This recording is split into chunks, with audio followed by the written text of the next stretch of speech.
Josh Wyrich, that's at JWire25. He asked who the Cleveland Browns opening day starting quarterback will be.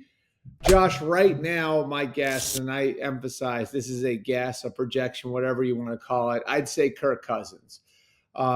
They've got Kenny Pickett there. That gives them a baseline, a guy that they could start in a game today. I don't think Kenny Pickett is going to be their day one starter. The way I look at this is the Browns are looking to give themselves the most answers they can at the position while not overreaching on one with the second overall pick, and giving them the flexibility if they do see Abdul Carter or Travis Hunter as demonstrably better than any quarterback they'll see there, which is any quarterback in the class minus, in all likelihood, Cam Ward.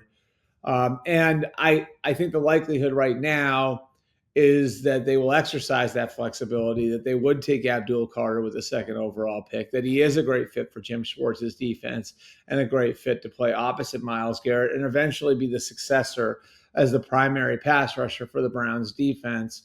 And then take a quarterback in all likelihood somewhere maybe in the second or third round.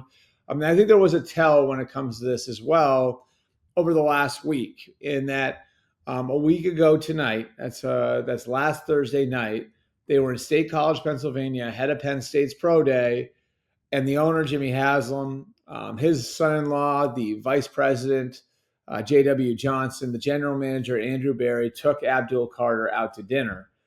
The guy who wasn't there was the head coach, Kevin Stefanski, who happened to be in Oxford, Mississippi, for Jackson Dart's pro day. And that's a significant allocation of a resource, and putting somebody as important as Stefanski elsewhere to look at a quarterback who probably wouldn't be under consideration for the second overall pick, who would probably be the guy that you would look at either taking 33rd overall or moving up into the back of the first round to go and get. So I think the likelihood is they have Kenny Pickett there again as their baseline, that they potentially draft a quarterback on the second day of the draft. And if they come out of the first day of the draft without one, that's where I think they could make their move for Kirk Cousins. It's been well established. Kirk Cousins wants out of Atlanta. He wants to go somewhere where he's going to have a chance to play. He has said that to Falcons ownership. I was in a small media session with Falcons owner Arthur Blank, who said he's comfortable paying what they're paying for Kirk Cousins to be their backup quarterback. You've got a little bit of a standoff there. Cousins has told other teams Cousins camp has told other teams that he will not waive his no trade clause until after the first day of the draft. So what happened to him last year in Atlanta won't happen again.